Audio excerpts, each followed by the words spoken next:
सबसे पहले हम रुख करना चाहेंगे आशीष कुमार सिंह का, जो कि चुनाव आयोग के इस प्रेस कॉन्फ्रेंस पर निगाह रखे हुए हैं। आशीष, सबके जहन में यही सवाल है क्योंकि इस बार चुनाव कहीं ज्यादा सेंसिटिव होने की गुंजाइश है। ऐसे में कितने चरणों में चुनाव हो सकते हैं, क्या खबरें मिल रही हैं?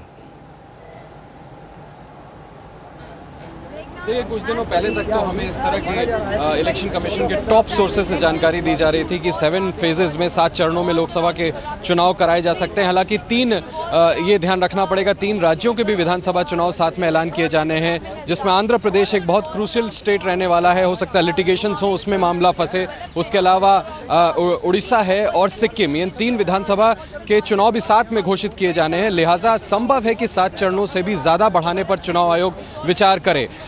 कुछ देर में यह स्थिति साफ हो जाएगी। जैसा मैंने आपको कहा कि 7 चरणों की अभी तक निर्णय थी चुनाव आयोग की तरफ से। संभव है कि चरणों को उससे बढ़ाया जा सकता है। इन 3 स्टेट्स के विधानसभा चुनाव के साथ जो सिक्योरिटी अरेंजमेंट्स हैं उसको देखते हुए कुछ देर में स्थिति साफ होगी। साथ में एक बड़ी खबर जो मैं आपको अभी हमें चुनाव आयोग की तरफ से स्पष्ट किया गया है। कुछ दिनों पहले आपको याद होगा कि कांग्रेस के बड़े महासचिव जनार्दन द्विवेदी ने औपचारिक तौर पर चिट्ठी लिख करके चुनाव आयोग से निवेदन किया था कि नोटिफिकेशंस की डेट के साथ कोड ऑफ कंडक्ट को जोड़ा जाए।